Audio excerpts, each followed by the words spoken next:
Well, thank you, Alderman, all of you, for your continued support of Oak Ridge Cemetery and the opportunity to provide a presentation this evening. What you see on this first slide basically is the new roof on the Abbey, which was a $300,000 project, thanks to Fund 95, and a landscape that we're working with an individual here on a major mausoleum project, which possibly will bring in considerable revenue this next fiscal year. Flip this thing.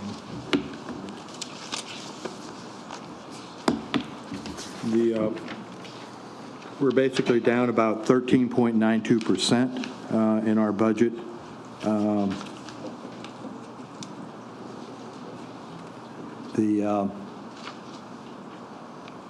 Our budget is lean, as you well know. Basically, travel budget is very minimal, and we're pretty much just on a maintenance budget this particular year.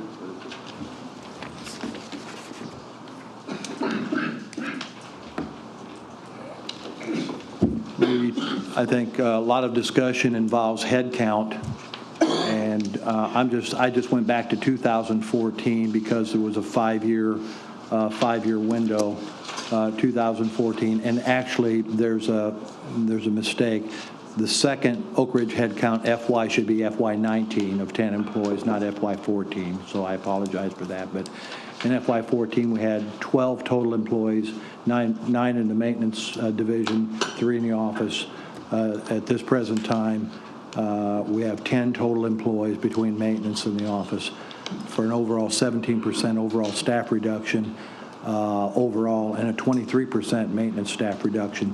And I want to explain that although our 365 acres doesn't shrink in size, we add about 150 headstones or tombstones every year, which all require maintenance, trimming around, and so on. So although the grounds don't decrease in size, the maintenance of the headstones continues to increase on an annual basis.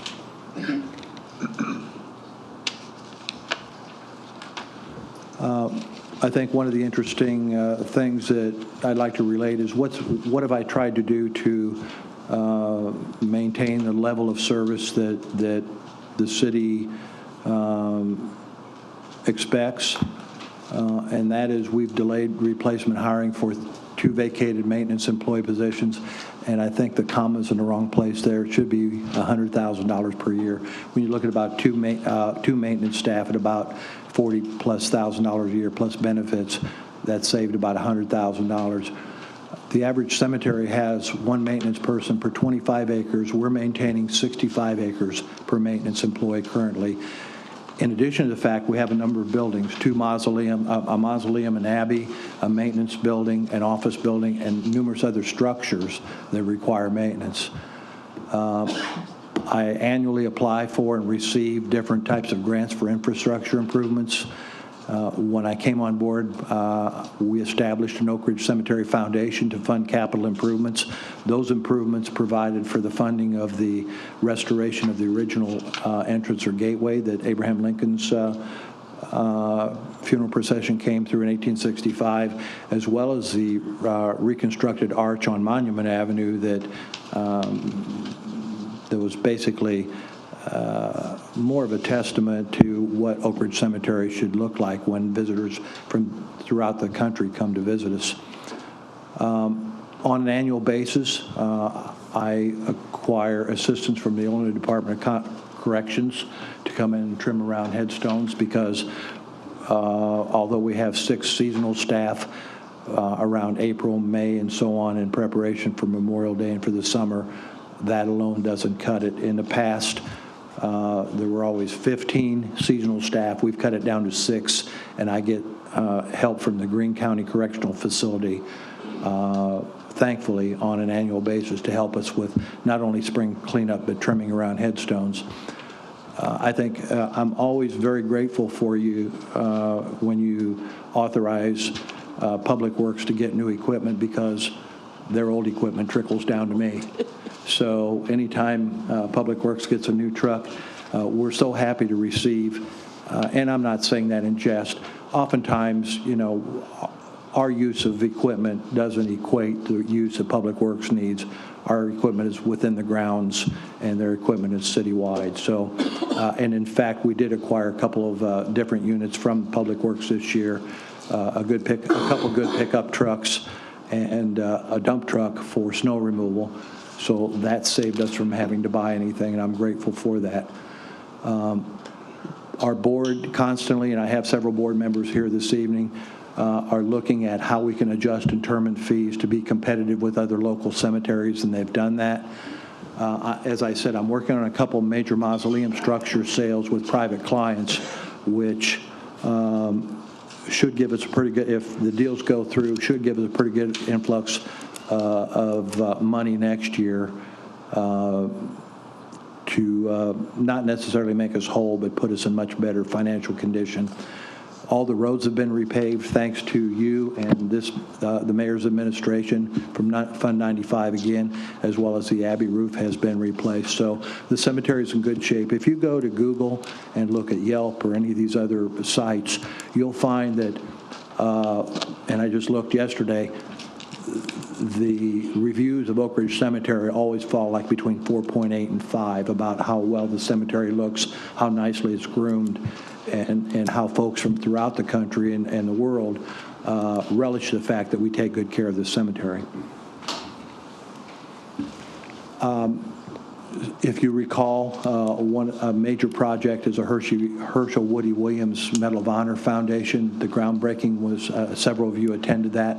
The groundbreaking was done this last fall. Herschel Woody Williams is a Congressional Medal of Honor winner, and it was his foundation that came to us and asked us if they could place a Gold Star family memorial at Oak Ridge Cemetery, basically because of our stature. And again, this memorial will be on city property, but it will be totally funded by the Herschel Woody Williams Foundation. Herschel was here for the groundbreaking, and they're elated about the fact that they're able to bring this particular structure and memorial to Oak Ridge Cemetery here in Springfield. Budget considerations. First of all, thank you for your support last year in the hotel motel tax. I think those of you that supported this realize that you alleviated or reduced the corporate subsidy requirement or corporate subsidy to Oak Ridge Cemetery by $500,000. That put $500,000 back into the corporate fund. Now, I know the corporate fund's short and that didn't make you whole, but still, we're very appreciative of that. However, that doesn't necessarily make us whole, and I believe I did address the council at the time that the previous year's subsidy for fiscal year 17 was $630,000. We're probably going to be coming back for an additional $75,000 at the next council meeting. I don't anticipate that I'll have to do that next year. If the two major deals come through, and I'm confident they will, we're probably looking at about a $300,000 influx of money to the cemetery above and beyond what I've normally bring in. So the verdict's out on these deals, but they're looking very positive, and I'm very confident that they'll go. And with that, I will be glad to answer questions. Alderman Donlin. Thank you, Mr. Chairman and Director. Thanks for your presentation. Just a real quick question regarding that $75,000 additional request that may be forthcoming. What happens if you don't come? If what? If you don't come, if you don't come and ask for it, what happens? Well, it's in the pipeline. What happens? What happens if you don't get it? I guess We don't meet payroll. Okay, that's an important answer. Thank you. Alderman Tyler. On the numbers here on the previous slide on the budget considerations, I guess one of the things that I was trying to figure out with the budget items and budget lines, like you said, we increased the hotel motel tax by $500,000 that went directly to Oak Ridge Cemetery and should have alleviated $500,000 of corporate subsidy. However, instead of if all things had stayed the same between FY17 and FY18, then the total subsidy for the corporate fund should have been around $130,000 if you take the $500 off. And instead, we're coming back for $575,000. Was there a decrease in revenue or other money coming into Oak Ridge Cemetery in FY18 that is leading to the corporate subsidy still being higher? A couple of decreases would include the fact that there are, at this point in time, as I have indicated many times, we're looking at probably 10 to 15% fewer interments. And that's once again attributed to the increased cremation rates. And the other is that we lost our contractual salesperson that basically worked on a 10% commission who sold goods and services for us. We've not been able to identify another person to do that. Okay, and then didn't we also have a decrease in the money brought in from a lease? From what? A lease, the building on property? On the African American History Museum, Yes. the council voted to provide the African American History Museum with a $200 a month lease, and the lease previously had been $900 a month. So that's a little bit of a difference. Okay, then, so the 1218 line on page 18 of the budget book, and it would be page 20 on the PDF, the professional and artistic not classified, the 41,000 in FY17, 55,000 budget in 18, only $50 spent in 18, and zero for 19. It says commission pre-need salesman. So the 41,000 was his commission in FY17 from sales? Correct. So 10%, that means he sold over $400,000 of pre-need sales in FY17. What we have to understand is when we had to budget any amount of money for the commissioned salesperson, whether it's $50,000 or whatever, if he was receiving 10% commission and we budgeted $50,000, that meant he had to provide $500,000 worth of sales. Exactly. So in FY17, for the line item to have been $41,000, that means he sold at least $410,000 in pre-need sales. That's correct. And then we only spent $50 in FY18, so I'm assuming he had one sale in FY15 before he left. Correct. It may have overlapped. It may have come through. So now I know we talked about this in previous budgets. I found my notes in other places that previous pre-need sales were coming in at a trickle of a pace, maybe some from some of the funeral homes, maybe some from a cold call person calling in. It was only by having this commissioned salesman that we were, and my notes said that it was a zero cost to the city. He was not an employee. He did not have benefits.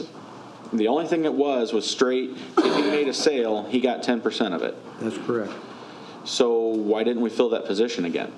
We just haven't been able to identify anybody for that. We never put out an RFP for it. Okay, then I guess I direct to either Director Mahoney or to whoever, why haven't we adjusted the RFP? We just lost $400,000 in sales between FY17 and FY18 from a guy that didn't cost the city anything to have it work. I guess that's your opinion. I think the budget that really goes to the heart of it are the capital improvements that impacted. How much was the roof? The $300,000. $300,000. How much was the street overlay? Probably about $1 million. Yeah, so that impacts the budget too. But going back to your question, I think the other one came to us. I think you went out and got him. I think wasn't that how he came? Or was there an RFP, or how'd you come into Ray Brocardo? My notes say that he approached the city. Right. So I guess if there's anybody out there who would like to sell pre-needs, be sure to contact Mike Lellis. Because, you can say it impacted us by that amount, but who knows? And so, that's up to Director Lellis. It's his call whether he wants to go through that process again on an RFP, and you can do it, and so be it, and go from there. So I know there have been sales of significant amount that I'm not sure if he had to make a call. I think he came in, and he's the one that did the sale, but that's business coming to the cemetery regardless. So that's the balancing act you have to have. So we could put it out for an RFP again and have that salesperson and tie that in, but you have to find that individual. So I guess the plea would go out to especially anybody that took an early retirement or is retired and has that extra time that they'd like to commit, like Ray did, because he did a lot more than just sales, didn't he? Well, and I had indicated this in the past. Ray would come in at 7 o'clock in the morning, work till 5 o'clock in the evening, help us answer phones, wait on customers, work weekends. We had a great deal with him. We really did and we paid him nothing unless he made a sale, and he got 10%. So I don't know how many Rays are out there, but, I think it would benefit the city or the cemetery if we could find someone of that caliber to continue, in that vein.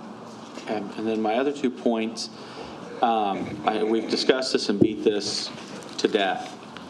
The state costs the cemetery a lot of money, but I don't necessarily see where we're getting much support back from them.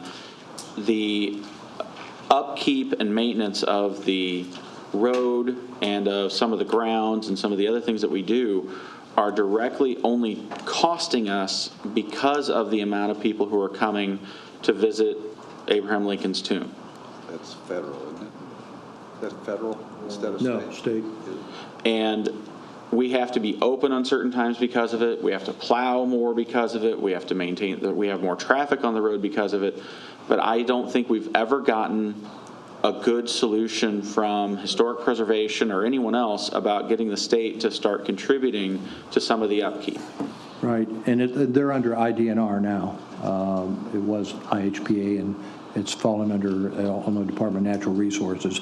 We have a good partnership with them, but they benefit from the partnership more than we do. Yes.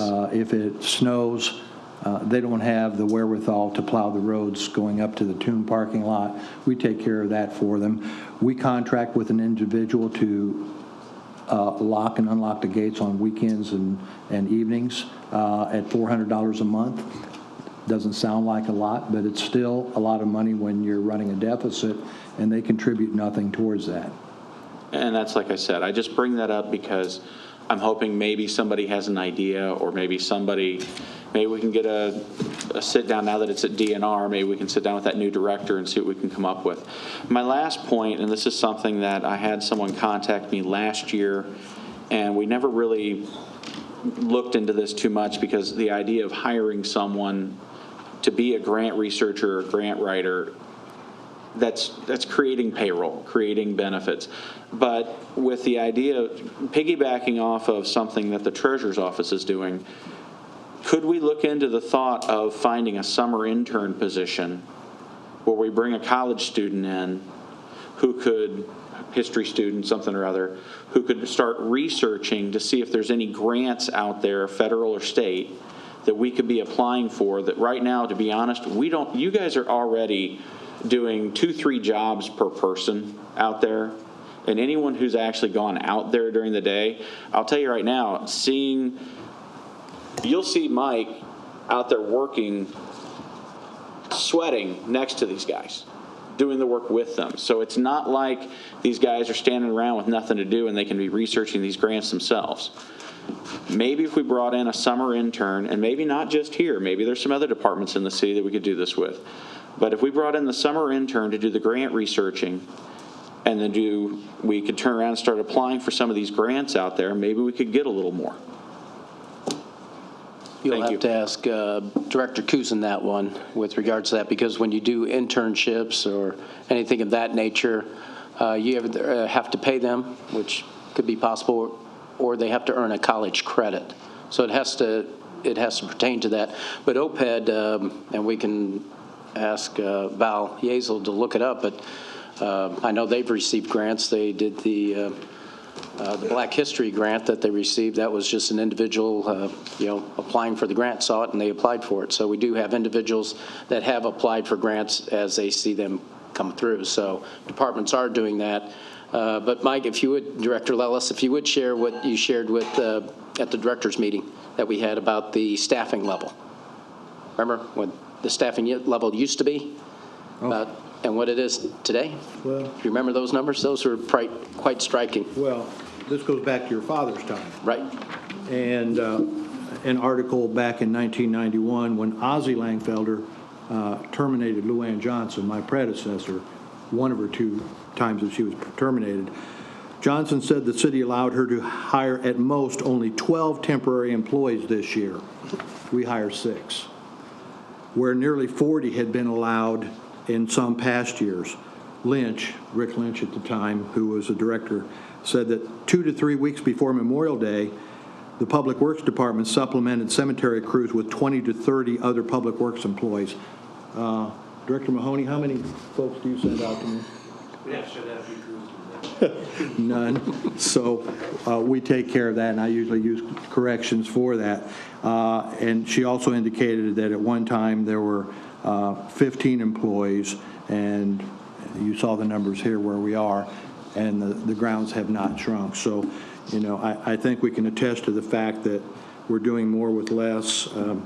We do the best we can. I think really, if you Google and look at all the comments with regard to this cemetery, you'll see nothing but rave reviews about it. Alderman Turner knows in my past life, I did write grants, and I do look for grants. They're very difficult for a municipal cemetery. Most of the grants, and I go to UIS, to the grants division, and I go online to the HUD sites and so on. Most of them are for veteran type facilities. I will go back and say that the year I started, I approached Bill Houlihan to talk to Dick Durbin about whether or not we might be able to establish at least a part of our cemetery to accommodate folks or veterans once burials at Camp Butler or once they ran out of space. And according to folks at Camp Butler, they have about 12 more years of room. We have enough space for another 200 years at Oak Ridge Cemetery, so we have the space. That never came to fruition, but I've talked to some other individuals about some ideas about how we might be able to accommodate veterans in the future and get federal money for those interments. And that conversation's still out there and possible. And after you shared those numbers with me, I said, well, your job's secure. You're doing a great job with those numbers. Right? Well, we appreciate what you do, and actually the board, some of the board members are here as well. So thank you for all you do for our cemetery. And I wanted to thank President Mitch Murdoch, Katie Spindell, and Gary Hammonds, who are here this evening. I have a wonderful board. They are so supportive and very committed and dedicated to this cemetery. They each take everything we do to heart. I probably over-involve them in issues on a daily basis through emails and requests for them to help me. But I couldn't do the job that I do without their support. And I think every city agency ought to have a group of board members, and they probably do, that are as supportive of me as this group is. Alderman McMenamin. Thank you, Mr. Chair. Mike, the roads look great out there, the repaving, and congratulations on the new roof on the Abbey. Well, thank you, and thank the mayor. So it's not anything I've done. You funded it, and the mayor precipitated the funding. So kudos to the city council and to the mayor. That was a good priority, Mr. Mayor. Well, he cried about it enough, so I moved it forward. So you did a good job, Director Lellis. But my question, can we go back to the discussion about the independent contractor, Ray, that was selling pre-need interments and selling plots? So in what month did Ray leave his job? He actually left at the end of February, which was the end of last fiscal year. So we've not had anyone from March of this fiscal year till now. Okay, so almost a year. So let's understand what happened there. So could you have put in an RFP, a request for proposal, to fill an independent contract to do that work if you'd wanted to? I guess I could have. Okay, I didn't know if you'd been blocked or if you just thought something was going to fall down from the sky, someone was going to come forward. But it looks like, in retrospect, we should have gotten someone. Is that a fair statement? Yes. Okay, all right.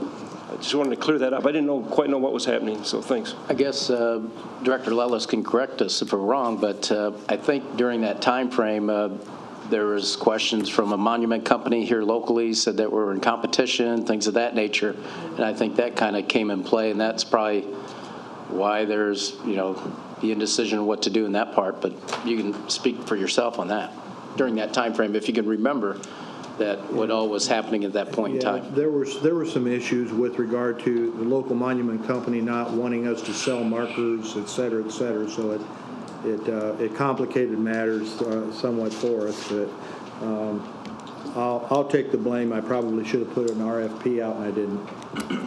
Alderman Turner. Actually, I was going to bring that up. I think that Director Ellis is doing a fantastic job at Oak Ridge, especially given the fiscal circumstances that you're saddled with. And when Ray came to him and talked to him about coming on board, he did a fantastic job. But then there was this public outcry about he was in we were in competition with other businesses, and at that point, the council made a decision to have Ray to back off of selling things. So, while we're, talking about the lack of revenue, I think that we have to take some responsibility for that, because there were many on this council that were all up in arms and really kind of battered the director about having Ray sell those, and had him to actually back off from that. And then also, I think Alderman Tyler brought up the fact about the reduction in rent that we were receiving. I think it should also be stated that that building had been vacant for a period of time, so we weren't getting any rent on it, and there were some repairs that were made so that it could be habitable, that the current residents of the building. We have a great relationship with the African American History Museum. But I guess I know, and I guess I'm just making the point that the city has benefited from that relationship, so it's a reciprocal relationship, and it's not like they're costing us money. I guess that's the point I'm trying to make. And I know they didn't ask for it. It was just more a point to the fact that I don't want people thinking that the subsidy, there was a reduction in revenue over there, and that's the only point I was trying to make. The museum is wonderful, and they did not approach us about this. I know that. You're absolutely right, but I guess I just needed to have that footnote, because the way that the question was asked, it kind of left it hanging that we were providing them some type of service that was costing them, the city, money. So I just wanted to make that clarification that the building was vacant for a long period of time, so we weren't getting any rent at all, and there had to be repairs made to the building in order for it to be habitable, that the African American History Museum made themselves. And thank you for doing that. I didn't realize it came off that way. Alderman DeCenzo. I was approached because the person that came to you last year regarding the monument sales is a Ward 6 resident. I also have several funeral homes in Ward 6, and what the problem she was having with the sales was that they were so greatly reduced in regards to not only plot sales, plots that would normally go for $250 were being sold for $75, and that some headstones or markers were being greatly reduced as well. So that was her issue. I went and met with her, talked to her about it. I talked to some other funeral homeowners. So that was the issue there. And I remember sitting out there and watching these meetings, and so I saw the before, during, and after, and I just wanted to clarify that. Alderman Fulgenzi. Yeah, was there a net reduction in sales because of this man's departure? I would say yes. And what was that figure? Yeah. We don't, right now, we're still receiving a lot of his sales because they're contract sales. We're still receiving a lot of the revenue from those.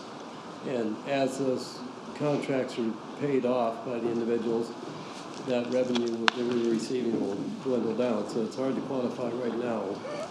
But eventually, we'll have no money coming in from those sales. Those contracts will be paid off. Make sure you speak in the mic, please. Make sure you speak into the mic. All over again. Alderman, are you done? That's all right. Does he need to repeat his answer? Yeah, you can go ahead and We'll repeat. move. Go ahead and repeat your answer, please. No, I think I No, not for understood. you, for the people at home. Okay. I'm quite sure that Ray is enjoying everybody touting him while he's enjoying life in Las Vegas. Yeah, he doesn't care. He's fine. Well, his sales comprised grave space sales, headstones, and vaults, burial vaults. And the preponderance of the majority of them, you have to understand, were up on a pre-need basis, which meant we received the money, went into our pre-need investment account, but we actually couldn't draw that money until the folks used those goods and services, with the exception of headstones. Some people buy their headstones ahead of time. Early. And some people don't want to buy their headstone. They don't want to see, like Scrooge, they don't want to see their name on it.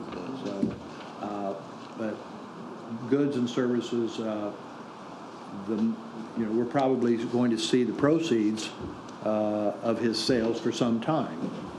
Alderman, Let me follow up with that.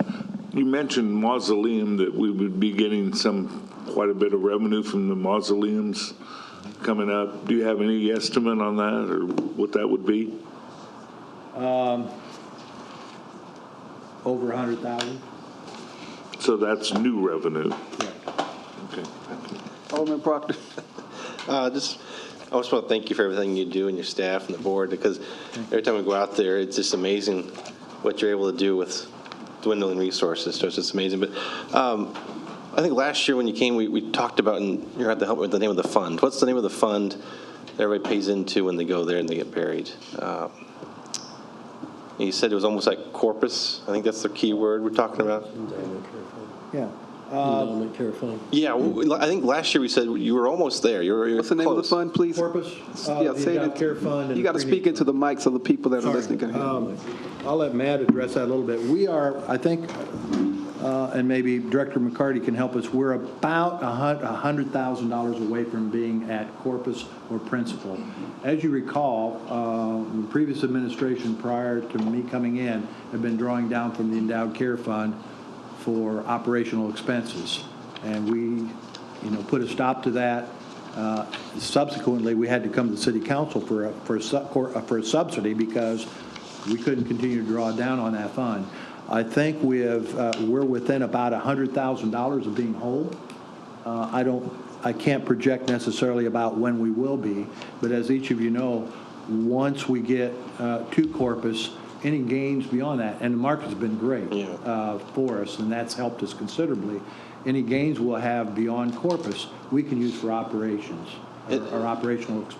You hit upon the question I want to hit, because the market has been really good in the last year. Are you restricted about what you can invest in that fund to get gains from the market?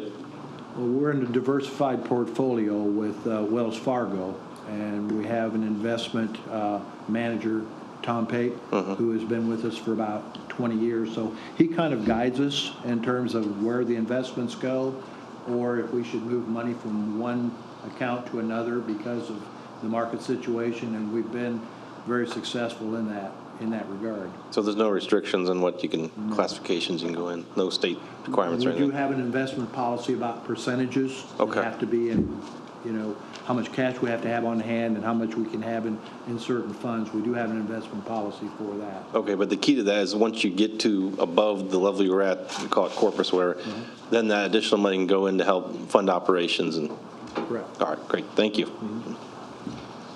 Thank you, Director. Just really briefly, as far as drawing down the endowed care funds for improper uses contrary to the terms, that took place, we talked about the prior administration, but we're talking about the prior to prior administration. We're talking about during the Davlin years that took place, not Mike Houston. I just want to clear up for anyone watching. Mike Houston's administration saw it happening and put a stop to it. Correct. Okay. Yeah, time flies quickly when you're my age, so yeah, it would be 2 administrations ago. So. Well, Director, thank you. We appreciate the work and hope you keep it up and reach the goals that you've set. Nate must not have put that one.